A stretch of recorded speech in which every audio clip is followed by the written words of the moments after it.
What's up, Camp Broadside? I'm your host, Troy Mosby. How y'all doing tonight? Hey, I want to thank you all for tuning in. Man, we got a great episode ahead of us tonight. We got my new friend, Mr. Daniel Turner, joining us tonight. I met Daniel in a local Kansas City area bow hunters page, and he had shared a picture of a super nice buck he'd put down with me. And I thought, man, I got to get him on here. I want to hear this story. So we're honored to have him on here tonight. So we're going to talk about that buck. We're going to talk about a missed shot, and we're going to talk about a group called Hope Outdoors. Hope Outdoors, they do a lot of stuff with special needs adults and special needs children. They get them out in the outdoors. They put some of them in some turkey blinds. They put some in some deer blinds and get them on some critters. You know what I'm saying? But they help them to have a good time in the outdoors and probably help them do a lot of things that they didn't think they could get to enjoy. You know what I'm saying? So we're excited to talk about that as well. If you haven't hit that like and subscribe button, I'd ask you to do that, please. It just helps us to grow a little bit. You know what I'm saying? But without further ado, please help me give a big old Camp Broadside welcome to Mr. Daniel Turner. Troy's talking about the 10-point miss. Swears it was close, but it don't sound like it. Brandon's grinning, bragging about his dope. Bartlett spike, well, we all know it's blood trails and bucktails. Round the fire where the whiskey sails. Every hunt's a story, every shot's a chance. What's your story to tell? What's your... I'm telling you, that shit was the craziest thing I ever seen. What's up, Daniel Turner? How you doing, man? Good, man. Good to be here. Good. This is a cool setup you got going on. Man, thank you. I appreciate it. I dig the heck out of it, you know. I don't know whatever it'll become, but it's cool and it's a good time. And there's times I just come down here and sit and chill if I'm doing something on the computer or my phone. I just hang out down here and thought, oh, this is kind of cool, man. So glad you like it, man. Appreciate it. Yeah. So for those of you that don't know, I met Daniel, I think it was the Casey area bow hunters page. I put a post in there and he posted a picture of a beautiful buck he put down, and I was like, ooh, man, I got to hear the story behind this buck. So I wanted to bring him on. I reached out to him, and he was like, heck yeah, dude, let's do that, man. So we brought him on, and here we are. So without further ado, man, if you want to just kind of give us a brief history of who you are, maybe how you got into hunting, you know, and let us get to know you, man. Absolutely. So, I'm born and raised in Colorado. My dad got me into hunting. In Colorado, actually, you're not allowed to hunt big game until you're 12. So I spent the first bit of my hunting just following him around hunting.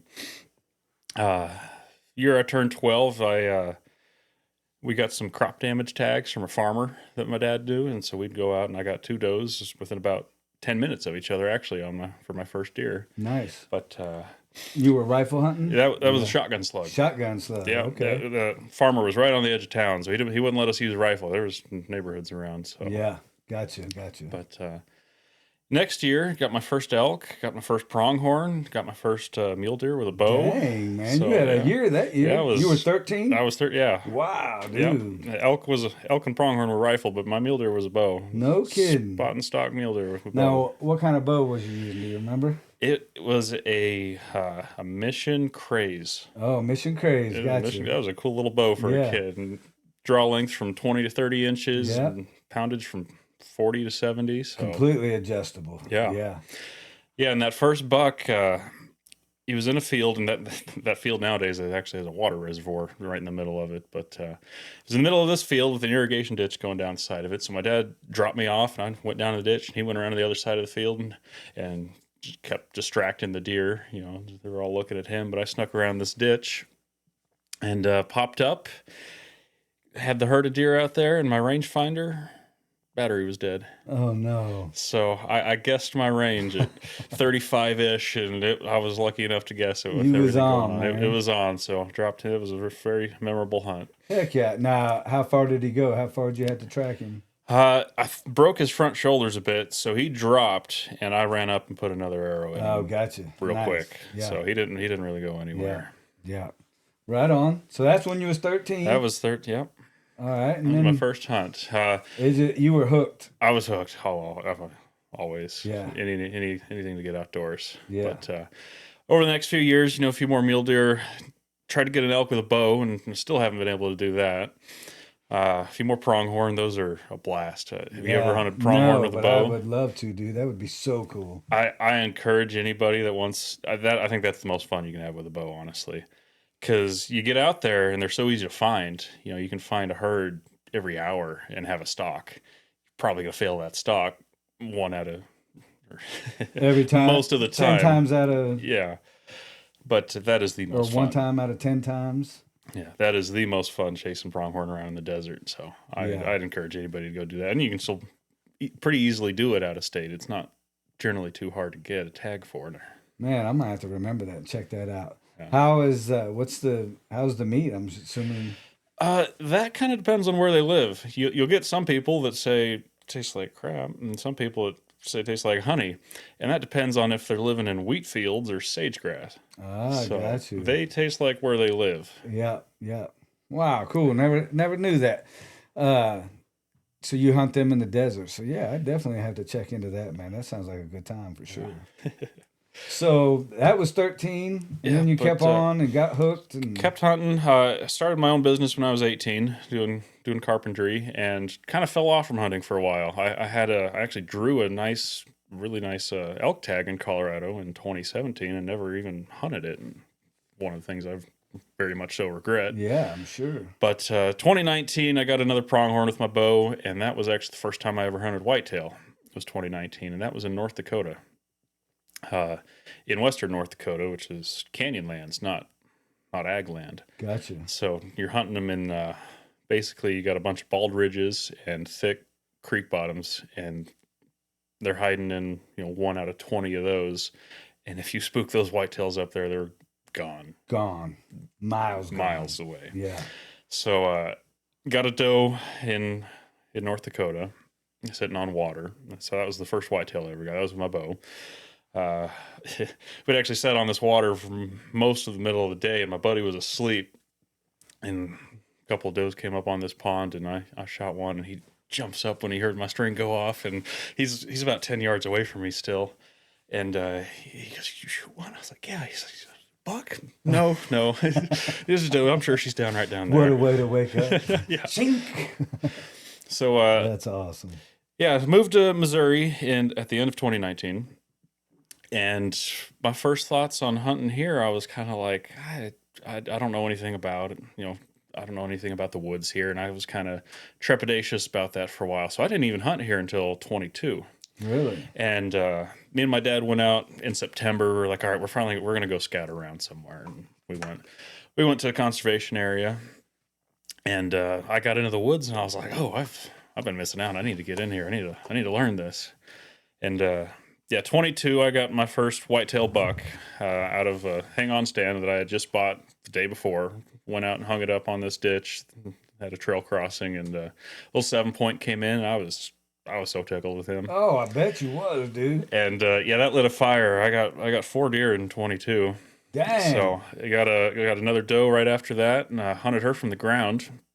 Snuck up in one of the ditches in the woods. She was kind of feeding above it, and that was a cool experience. I got up about 90 yards from her, and she kind of seen me. So I'm laying up against the side of the creek, and she's still feeding and kind of going into the woods, coming back to the edge of the ditch and feeding. And I sat there for 45 minutes. I actually ended up with 2 little raccoon babies in a tree right up above me. We're just sitting there watching me too. But yeah, You had an audience. yeah. So that was one of my favorite memories, and she came back up 45 yards and shot up the ditch like that and got her. And then I got two rifle bucks, I'm sorry, not 2 rifle bucks, a rifle buck and then a late season doe in 22. Got you. So what's your favorite way to hunt? Because I know you've told me you do a lot of ground hunting. You have saddle hunted, tree stand, ladder stand. I enjoy, nothing beats a night in a tree when you got action all around you. Yeah. I do enjoy being on the ground quite a bit, though. I like getting into an area, just bringing a little tripod with me, sitting down, maybe even moving halfway through my sit, just kind of playing with what comes to mind. You know, if maybe I'll see a deer crossing the woods and know what field he's going to, and I'll try to stalk around on him, or I kind of just like playing with, going with the blows. See what Yeah, happens. for sure. I've always been fascinated with people that hunt off the ground like that. They, man, I can't think of this guy's name. He's well known. Lance Brown, I think. He does a lot of ground hunting, and he's super good at it. Anyway, I've messaged with him a couple times. I'm just fascinated with these ground hunts, and I think I'm gonna do it sometime just to do it. I love being in a tree. Nothing beats for me being in a saddle in a tree and hanging out, and I feel like my scent's above them. I feel like not that that's 100%, but I feel like my scent's above them, and I can just watch them from a distance. You know what I'm saying? Yeah, you just But disappear. yeah, for sure. Yeah. So what about this big guy right here? So this guy, it's a 25 buck here, and that was September 23rd. So while opening a season this year, September 15th, I get out there, first time in a saddle, and I got this, little part in a big conservation area.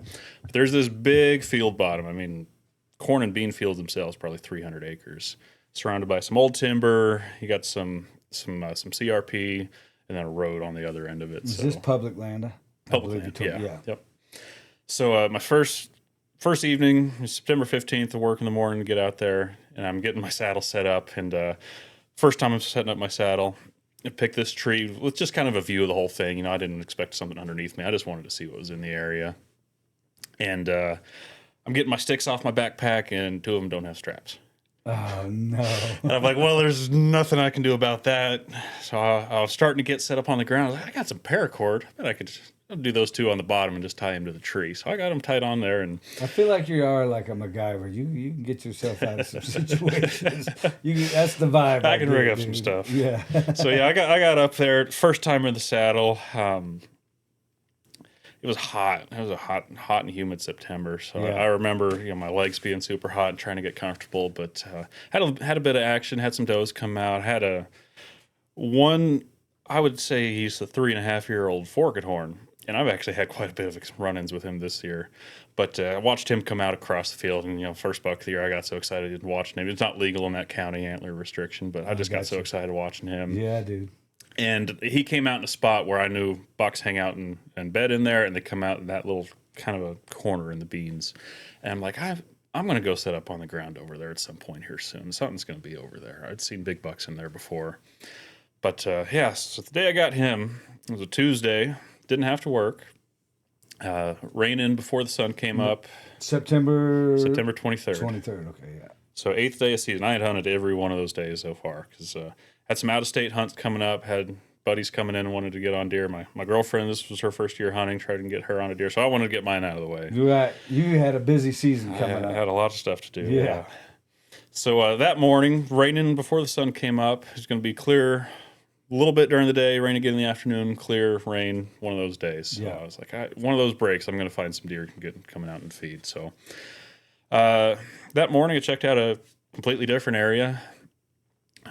Checked out the beans, checked out the bedding, got in between them and didn't see much. I had one doe kind of blowing at me that had heard me walking in there. So I walked around for a couple miles just exploring. Big area. I like walking around there and exploring. So got back to the truck. It was raining. So I was like, I'm going to drive around to where I want to hunt this evening and just take a nap in the truck. And where I park, it's about 100 yards of CRP. And I mean, this year it was chin to head high. So, but it had just stopped raining. So I got up on my truck bed. I was going to look in the beans, see if anything was already out there. And as soon as I stepped up there, 2 nice bucks and like 4 does blow 30 yards underneath my truck. I mean, I didn't even have my bow, and the bow was still in the backseat of the truck. And they blew right there, ran down the CRP and ran into that real thick bedding that I was just talking about. And I'm like, I know they're going to come back into those beans this evening. I didn't, they're used to people being in there, so I didn't push them that hard. And they were going to come back out in those beans. So instead of taking my nap, I got all my stuff together, ran around, snuck up. It wasn't that far in, just half a mile around to where I knew they were going to come back out. And got set up 5 feet Now, into have those you had weeds. experience in this particular area before? Yeah, I have killed another buck out of that, Gotcha. just about that same spot. Got a buddy on a buck there too. So I'm pretty experienced on that little Nice. That little helps a piece little there. bit. Yeah. I knew exactly where they were going to come back Yeah. out. So I got set up. I didn't have a great wind. All that bedding was to the north of me, and I had a southeast wind. So my wind's going just catty corner to them. So if something comes out, I got to be quick on it, or else they're going to step into my wind. Yeah. But set up about 5 feet into the weeds, just give me a little pocket stomped out, really, and one little shooting lane here. And On a tripod stool. yeah. And it was 11 o'clock, and I was sitting there. I was like, I probably should have just taken my nap and come out here later. I sat there all day just getting chewed apart by bugs. I remember hunking there with my rain jacket over me, just trying to protect my face. And I sat can there imagine all the day. bugs are ferocious on the they were- ground, Yeah, especially in September this year. The bugs September were bad. in the CRP. Yeah, it was awful. I'm sure it was, for sure. But so I sat there all afternoon, and finally gets, golden hour, about 30 minutes before the sun goes down. Some does come out of the corn about 100 yards from me, and they're just feeding around, and I'm hunkered down pretty good, and making sure they don't see me. And they fed around for 30 minutes and walked back in, and 30 minutes before the end of legal light, the sun's down, and I'm like, I've got to stand up. I was hunkered in a little ball hiding from those does. I was like, I got to stand up. So real slowly, I kind of turn around from the CRP, and so that bedding's to the north, and I know they're going to come out to the north, and a little bit east of me is where the main trail comes out of there, and it's real thick stuff. Yeah. So I stand up, and I'm looking back there, and as soon as I get my eyes over the weeds, I see him pick his head up about 80 yards away where that trail come out. He picks his head up. He's sniffing as soon as, right when he came out of the bedding, he's doing his first little check there, sniffing around, puts his head down, and he's walking right at me. I can't see his head, but I can see that much of his tine sticking up, just walking at me. Oh, my goodness. And I remember thinking, I was like, oh, you are mine. Yeah. You were making a mistake, bud. Yeah. He walks towards me, and it ends up turning a little bit. He's going to come, in range in front of me, and I kind of ranged a little pocket where he was going to come out and hitting weeds, and that was my mistake. I was hitting the weeds with my rangefinder and jumping ahead a little bit. It gave me an incorrect range. So takes him 5-10 minutes to come through the weeds. He's taking his time. He gets to the edge, and I'm not on my knees. I would have been too low, so I'm kind of in a sumo position, and I draw back, sitting down, kind of, and squat up, and he's right there, and I thought he was about 37 yards or so, because I had range 40, and I give it a little bit. I think he was like 28 yards, but shot right over the back of him. Oh, my goodness, dude. And he jumped up in the air, spun around, took off into the bedding, and, it's 10 minutes until the end of legal light at this point. I know you're dying. Everybody knows what's going through I'm just standing there now going, oh, that was my chance. What a hunt. Everything just came together just like you thought Exactly. it would. Everything came together. I was like, And you are mine. Just shot over it. Missed. Yep. So I'm sitting, all that's going through my head, and I'm standing there. I'm about to reach down and pick up my backpack and start putting stuff away. And I look, and it's the same thing. Tine's walking towards me over the weeds. Same direction? Or He didn't come out in quite the same spot, but he's, like I said, I got the woods, that bedding to the north of me, and he's kind of coming along parallel to that now.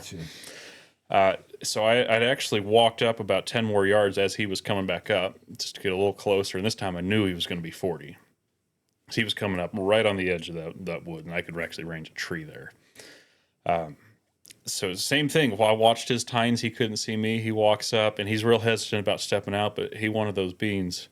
So he stretched his neck out and got a couple mouthfuls, and then he finally took that front left leg, took that step forward, and I had just that shoulder sticking out and smoked him that time. Nice. He took off around the corner of the beans, and then that field turns to corn and that bedding, and there's a little alley in there. So he took off in there. I didn't have eyes on him anymore. My phone was just about dead from sitting there on it all afternoon. So just turned around, walked to the truck, got a little drill battery of mine that I could plug a cord into, put that on my backpack, and called my dad. He lives 30 minutes from there, so he's on his way out, and I'm like, well, it's starting to rain again, but I know that was a good shot, so I'm gonna go. I'm gonna go get on that trail. I knew I had no shot of finding my arrow with what was behind him, so I didn't even stop and look for the arrow. Yeah. Got on the blood trail, found it in the beans, went around the corner, and he ran in the open in between the corn and the bedding for about 100 yards, and I lost blood. So I'm like, well, he turned into that bedding area somewhere in here. So go back, and I actually ended up finding kind of a you could tell he like really planted his front foot and turned in real quick. So it was just a track. It wasn't blood. It was one of his tracks where he kind of slid his front foot out in the mud. Like he went in right there. And it's thick stuff. I mean, you couldn't shoot a bow 5 yards in this. Yeah. So I'm going in there. It's hard to see blood. It's dark. All the leaves are shiny from the rain. I can find blood, but it's hard to see. And so I'm following it, lose it a couple times, end up kind of following path of least resistance, kind of a method I like to do. And it's worked. And came up on him. He was laying, he made it about 200 yards total that he ran. And You found it. I found him right as I could hear my dad pulling up. I was laying eyes on him. Heck yeah, dude. What are the chances that that deer would even come back? I couldn't believe That's he came insane, back. dude. And I mean, a mature buck that lived on public land. Yeah. I couldn't believe he came back. Yeah. I guess he had no idea what the arrow, what that sound was. But Wow. Yeah, it was your day. It wasn't his day. yeah, Definitely. He was trying for you to get him. That's awesome, dude. What an intense moment though. Both times. The first time when you're sitting there and he's coming right to you. You're like you said, you're doing kind of a sumo stance. I mean, that's not comfortable at No. all. You've been getting ate up by bugs all day, and this is what it's all about right here. Here he comes. Draw back, thinking, oh, here we go, and then your arrow flies right over his back. I drew back with full confidence that first time. That's a nightmare, dude. And anybody's been bow hunting any length of time, they know that exact. Oh, yeah. Or it's maybe not the ground, but they know that. Hey, I know he's at this range. Boom! What happened? You shot short. You shot over. Such a nightmare. And that always happens to everybody at least once, I'd say. Yeah. But in kind of a continuance to that story, the buck that he was hanging out with when I jumped him when I parked, actually my buddy ended up killing when he came here October 26th. no kidding. Same area. Close. The woody area on the far side of that field is kind of where I put a hang on stand in there each year. So that's kind of my main stand. I've gotten a buck from there Gotcha. almost every year. So I had him sitting in that, and me and my girlfriend were in the field, and he texted me. He's like, "There's a legal." I forget exactly what he said. There's a little legal 7-point here. Should I shoot him? I was like, "No, don't." It's the second day of your hunt. You're here for 8 days. There's going to be a bigger buck. Yeah. There's going to be something else along. And 5 minutes later, he goes, "Yeah, like that big 9-point I just shot." That's it. So yeah, he made a good shot. I wasn't there for that, but again in the rain. It was raining that evening. So my girlfriend, she wanted to go to the truck, so I took her to the truck, walked in, met him. It's kind of the same deal with the blood, losing it in the rain, following the path of least resistance. But we recovered him pretty quickly within an hour. He made a good shot. Yeah, nice. So Yeah, it's always whenever it's raining and I'm out hunting. That's my fears. I'm always like, I hope it don't go far, man, because that blood trail is gonna get washed away, and this just makes it so much more difficult. And then everything's wet, so everything looks kind of like blood in the yeah. dark. You know what I mean? So yeah, I ended up hunting in the rain a lot this year. yeah, sounds like it. Yeah. Yeah.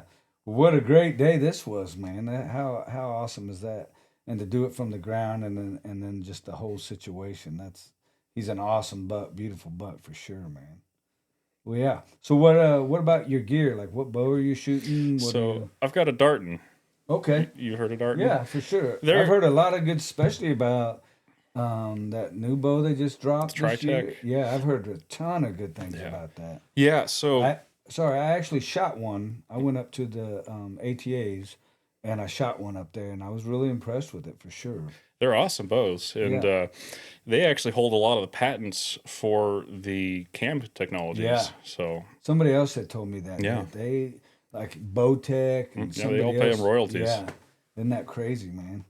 But yeah, I've got a Prelude, a couple-year-old model now. It's a real cool bow. Yeah. But and shout out to Darton. They I had a problem with my limbs. I had a limb crack, and I mean instantly fixed it. And, they take care of me. Yeah. 3 years later. Yeah, that's awesome, dude. So That's your Darton's your bow. Then. Darton's my bow. Yeah, there was a bow shop in Colorado that got my dad and all of his buddies onto Darton's way back in the day, and I shot that Matthews Craze or that Mission Craze for a whole lot of years, and I was like, in 23, I said I'm going to spend the money on a nice bow. Yeah. And I wanted a Darton. I watched my dad shoot Dartons, so Yeah. So it worked out for you. Yeah, they've I think the last couple of years, it seems like I hear more and They more about them. You know what I mean? a new guy bought the company a few years ago, and yeah, he's doing some good work. He's growing the brand, and it deserves it. Gotcha. They're awesome bows. Yeah. Yeah, I'm gonna have to check one out again. Like I said, I enjoyed shooting it up there, and I was like, this is a pretty nice boat out here. It feels good, and I like the tunability stuff and everything they've got going on. You Yeah. know what I mean? So I'm gonna have to check it out. So you shoot darting. Are you a thumb release index? I've always done a wrist strap. Yep. I just want it attached to me. Yeah. You know, Yep. I'm always afraid with thumb release I'm going to lose it. I'm so paranoid about losing stuff in the woods. I couldn't Yeah. explain it, but I did switch to a thumb release several years ago. I went through this phase where I was just getting like target panic. Every time I'd shoot it, I felt like I was looking whatever, and it was jacking me up, and I didn't know why it was started. I didn't know how to even fix it. You know what I mean? So I just start reading stuff, and that was one of the big things I read about was pulling the way you pull that index. So I said, if you have a problem with it, try a thumb release. So it makes sense. I switched to it, and I mean, immediately I started shooting better. But I changed a lot of stuff. I switched from a pin sight to an Easy V sight. You've heard of that? No. So an Easy V, it doesn't have, like a sight will have pins like this. Yeah. And Easy V is just an opening. It's like a V. Oh, yes. You know what I'm saying? I've seen that. I didn't know what it was called. So I picked one of those up because I thought my philosophy was if I can see what I'm shooting at through my sight without having the pin block it, so to speak, then I won't move my head. So I switched. Target panic went away. So I shot like that for probably 8 years. And then matter of fact, this last season, I was like, I'm just gonna try a pin sight again. So I grabbed a pin sight, put it on, started shooting. I was like, man, I'm kind of digging this. Next thing you know, I was shooting 80 and 100 yards just shooting, you know what I mean? And I was like, I couldn't do this with an Easy V, you know what I mean? And now I'm just back on pin sights. So yeah, I like a stationary pin sight. I don't have a slider. Yeah. I set mine up. I go 27, 40, 50, 60, 70. Because going out west, I'm still doing some longer range. I wouldn't shoot a whitetail past 40, but that 27 pin, unless something's right underneath you, your arrow's moving about that much in that distance. So as long as that's right in the middle, if it's 20 yards, if it's 30 yards, I don't range. I just put it in the middle. Yeah, makes sense. Yeah. So you use index. What arrows and broadheads are you using? I've messed around with my arrows quite a bit this year. Right now, I've got some Victory. I think they're called HLRs. Yep. Do you like them? I do like them. Yeah, I've heard good things. Because why I was messing with my arrows so much, I couldn't get anything to tune. Because that bow of mine, it's a speed bow. It's a very powerful bow. How fast does it shoot? At 295. Nice.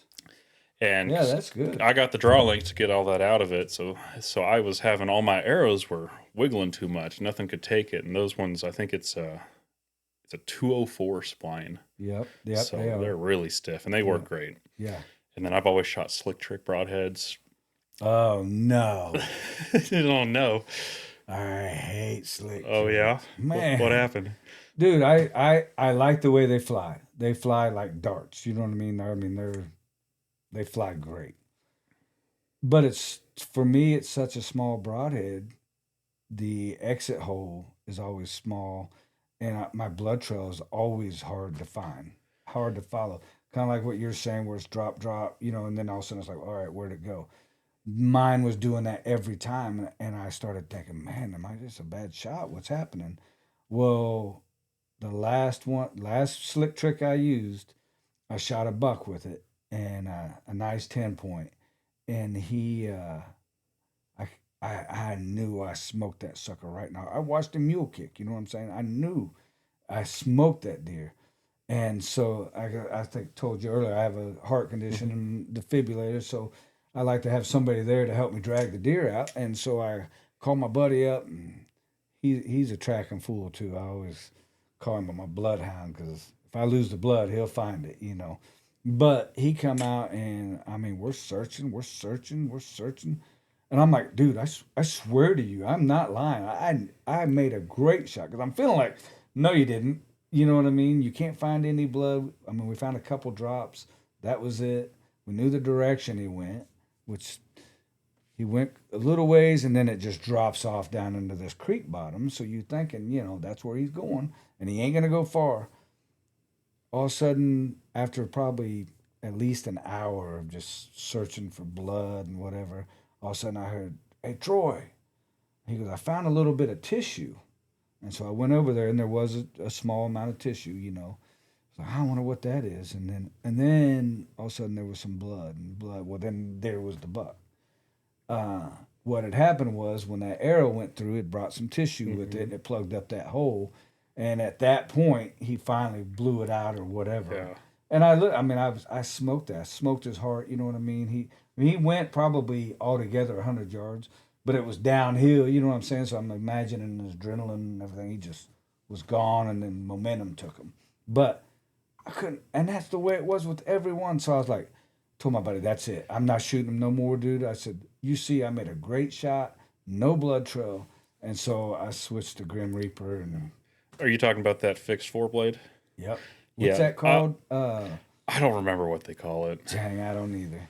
I'll agree with you on that, but they have excellent penetration. Oh, So if yeah. you're going after an elk, I would go fixed 4-blade. But yeah, whitetail hunting, I have switched to a hybrid blade that they have. So it's got two 7/8 inch fixed, but then it's got a 2-inch bleeder on it. Or not, I guess that's not a bleeder. The mechanical blades. Yeah. So yeah, because I agree with that. I've had a few of them where I'm like, there's just not quite enough blood from where I hit. Well, and so I loved the name Grim Reaper. When I was thinking broadheads, I was like, Grim Reapers, dude, that's killer. And so for a couple years I'd been like, I want to try one of them, just see how they are. I like their watch them drop motto, you know what I mean? And I was just like, man, that's a cool broadhead. So I said, screw it, I went and bought a pack probably the next day. I shot them at my target to see how they did, and they flew great. All right, so I'm hunting with them. First deer I shot, I think it was a doe, and I smoked her. But dude, I could see the blood trail from my tree. You know what I mean? Like I could see it, and I was like, "Oh my goodness, that's excellent! I love that." You know what I'm saying? And get down, and it looks like a horror movie. You know what I mean? And I was like, I was sold. I was like, I love Grim Reapers. So I shot carnivores and whitetail specials is usually what I shoot. I do have their hybrids. But yeah, but this year I shot like 4 different broadheads, sorry, to just see. I don't know why, I just had a, maybe I was going to switch. I've been shooting them Grim Reapers for a while. Maybe there'd be something better. I'm shooting Grim Reaper. I absolutely love them. Yeah, I'll agree with your point there, but slick tricks ain't. I've never lost a deer. They never given me a reason to try something And if it new. works I for you, guess. it works for you. Yeah. Now the Victory arrows, I've been wanting to try the HLRs. I was shooting the Extreme Velocities, fast arrow. I shoot an 8. Well, right now I've got a few bows, but right now I'm shooting the APA Black Mamba Pro, which is a fast bow. Like 305 feet per second with the arrows I'm shooting now, which are a little bit heavier. So I think I was shooting 309 with the Extreme Velocities, which is smoking fast. But the Extreme Velocities are a great arrow, I think, but they're kind of fragile. They're to get that the speed to it like that, they got to thin those walls, and it just makes it a little bit fragile. And I've had several break on me on a deer. I've even had one break on a target. You know what I mean? So, but I love them. But I just switched to the RIP TKOs. Yeah, I've shot TKOs. Okay, now I haven't even, like, I've got a few of them, or about 6 of them. I wanted to mess with them, and fletch them and stuff, and then so as soon as I can, I'm gonna start shooting them, see what I think of them. But I'm still really interested in the HLRs. I don't geek out too much about that, but they seem awesome to me. Yeah, They're definitely a very stiff arrow, yeah, and they're pretty light. yeah. You shoot 300 spine, or what are you shooting? So those ones are 204. Oh, really? Yeah, it's a Yeah. 2.204 spine. See, now my arrows are .204, but that's the diameter. They're 300 spine, which is like their strength or whatever. You know what I'm saying? You're right. I'm Yeah. getting mixed up. No, they're 250 spine. Oh, got you. So they are a stiff Yeah, arrow. yeah, because the 300 spines were the ones I was having problems with. Got you. Yeah.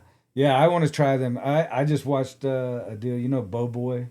Oh, Scott Evans, I think's his name. He owns a shop, but he's big. Like I see videos of him all the time or whatever, and he does some reviews and stuff. And he just did one on the HLRs, and he really liked them. And I was like, man, I think I'm gonna try some. But then I'm like, I'm gonna go back and forth TKOs, HLRs. I'm like, whatever, you know. So yeah, but so that's your gear, man. first time saddle hunting this year. Yeah, that's what I was gonna bring up. Didn't shoot one out of a saddle. I spent a lot of time hunting December and those first 2 weeks of January, and spent a lot of time in the saddle during that time. I wasn't on the ground. I passed several smaller bucks. I didn't need to kill anything. I was just out there to be out there. Yeah. But learned a lot about saddle hunting. Ended up watching YouTube videos. Getting more efficient, setting up, taking down. I'd pretty far in there, so there's several times I'd leave it on the tree and come back the next day. Yeah. But had fun with the late season. Again, didn't get anything. Just watched a lot of deer. One of the spots I ended up setting up, I could kind of see into a wildlife refuge. It was a couple hundred yards away from me. I could just watch bucks walking back and forth in there. And, No kidding. Yeah, it was just fun to watch them. Yeah, for sure. What'd you think of the saddle? Are you? I got a basic, cheaper one off of Amazon. I didn't know how much time I would spend in it, but saddle hunting in general, awesome. Yeah. Way better than sitting in a stand. Yeah, facts. With my saddle in particular, it's not uncomfortable, but it sounds like there's more comfortable options on the market. Yeah. So it worked for me this year. I'll at some point I'll probably get an itch and get some better saddle gear. 'Cause feeling your sticks and your platform there, it's a third of the weight of the stuff I'm carrying it's around. crazy, isn't it? Yeah. It's like, I think my sticks, I use tree stick. They're called tree sticks. And my hunt arsenal, and that's actually probably the heaviest hunt arsenal platform I have. I think it's like 2.8 pounds or something.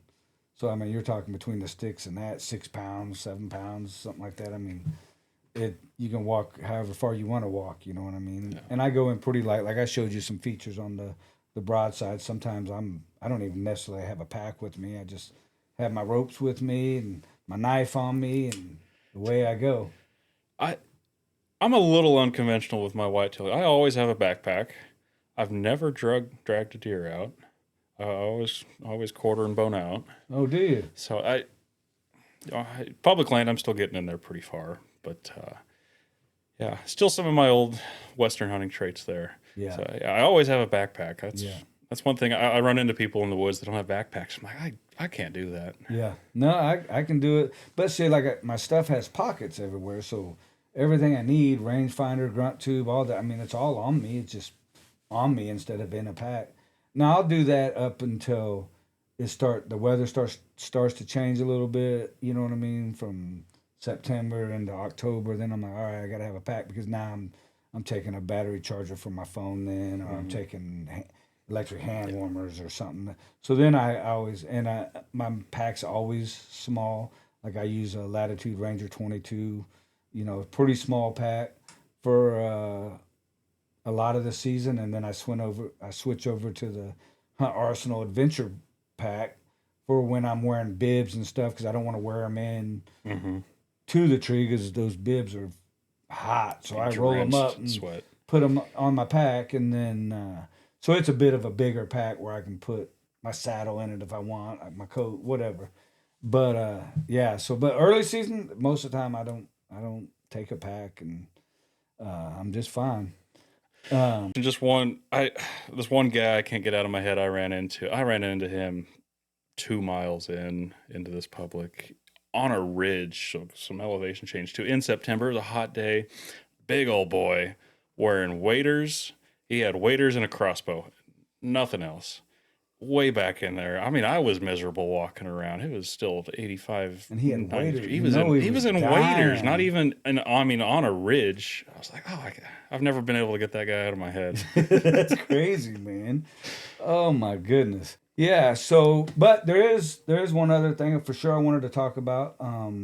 you had told me a little bit about. I think it's called Hope Outdoors. Hope Outdoors. Yeah, I'm totally. It's a Yeah, go ahead. I'm Sorry. totally interested in this, man. it's a very cool organization. So it's kind of backed by a church, but it's kind of its own thing. The one close to here is in Holden, Missouri. That's where they're headquartered. A guy named Randy Thornton runs it. He's a plumber. He's an awesome guy. And what they do is they take disabled kids hunting, or even they'll even take kids out if they just want to go hunting and their family doesn't really know where to start. They'll still take them out. So a bunch of the members will volunteer some private land. We go out and set up a bunch of blinds, and that youth weekend at the end of October there, they always have kind of a big camp out. You know, they got families coming in from all over the place. So some of them will bring campers and camp out there. It's a whole weekend thing. Take the kids out. You know, they got the track wheelchairs. They even have some rifles on tripods. If the kid can't hold a rifle, that tripod, they can kind of aim it with an iPad and shoot from that. So they got all sorts of options to help these kids out, no matter what their disability might be. And they make it such a great deal for the kids because they kind of got a base camp back at the church. They got food going on, everything there. And when a deer's coming in, when the kid's got one, put it in the bed of the truck, get the kid in the bed of the truck, you know, their dad, and back it into the driveway, and everybody's ringing bells. Oh my and goodness, dude! It's How so cool special is for the that? kids. Yeah. Now, how did you find these guys? So through my dad lives closer and is a bit more involved than I am. I'll go out and volunteer for some of the main events, but he's more involved than me. I don't know exactly how he found them. They're on Facebook, Hope Outdoors. So if anybody Check that it out, hears Hope this, Outdoors. yeah, they awesome organization, and some of the experiences those kids get, Yeah, dude, how cool is that? just taking them out and seeing them, it's amazing. So you said you volunteer once in a while. Have you been with one of the children when they actually shot a deer? Yeah. So first time I did that, I took a dad and his kid out, and his hadn't gotten a deer before. So sitting in a blind, he smoked a doe. I mean, she came out about 100 yards. He shot. Was he able to like pull the trigger, or did he use the iPad? No, he was just mounted on a bipod. Gotcha. So yeah, no physical disabilities there. Doe came out 100 yards. He shot, and she just dropped. I mean, it was instant. But just being there with him and his dad, that was his first deer. His dad got to be there with it, and I kind of got to step back and Let just them watch have that. their moment. Yeah, and, let dude, them how have cool is that? was I know you felt one like of my favorite hunting on memories. top of the world, dude. That's so cool, man. Yeah. So, yeah, they let my nephew come out this year during the main rifle season to one of those pieces of private they had, and let him get his first deer out of one of those blinds too. So, Oh, nice. That's killer. yeah, that was an awesome experience. A little double main beam buck for his first buck. It was very neat. Yeah, those I love that one. Yeah, I love that when he come out. I'd never seen one in person before, and I was like, I just loved that double main beam, and I was like, I gotta have him. So yeah, that's a super cool buck for sure. yeah. I was watching him in the binos, and I was too focused on trying to get my nephew set up on him, but I was like, there's something funky about that buck. And yeah, it was cool. Heck yeah, dude. Super cool. Hope Outdoors, man. Hope Outdoors. Yeah, Randy Thornton's the guy that runs it. A whole bunch. There's a lot of people involved in it. It's a very cool organization. They'll do some turkey hunts. They'll do spoonbill snagging too. They do a big spoonbill event each year. Oh, nice. So Yeah, very dude. cool to be a Sounds part like of. a great organization, man. I'm gonna have to check them out for sure. Yeah, I wish I lived closer to them because it's about an hour and a half for me. Yeah, I was gonna say it's probably an hour and 45 Yeah. minutes, something like that from here was what I was thinking. But totally worth the drive to do something cool like that, man. That's awesome, dude. Yeah, and have you always been involved in things like that, or?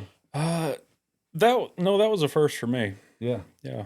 yeah, that's super cool, man. Well, Daniel, it's been great having you on here, dude. It has. Thank you. Appreciate all the stories, man. I appreciate your time. It's very nice meeting you. It was a good time. Love to hear about that Hope Outdoors, man. That's super cool. Like I said, you guys, everybody check it out, man. What a cool Yeah. organization. If you have a reason to reach out to them, you can find them on Facebook. Yeah, So hit them up. super cool, man. Very cool, man. Thank you again. Gorgeous buck, man. Great stories, man. You seem like I get a great vibe from you, dude. I know you're a good dude, man. Well, thank you. So, It's cool to meet some people here. yeah, for sure. I'm sure we'll continue a good friendship, dude. It's been nice to meet you, and I definitely want to hang out sometime, man. Thank you. Yeah, cool, man.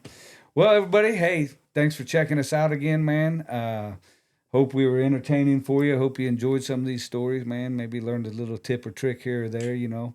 And but thank you so much. If you hadn't hit that subscribe button, go ahead and hit that for me if you would, man. And Daniel, appreciate you. Thanks Thank for you letting me very come out. much, man. And I'll, as always, blend better, hunt harder. Every season brings us back for more. It's blood trails and bucktails round the fire where the whiskey sails. Every heart's a story, every shot's a chance. What's your story to tell?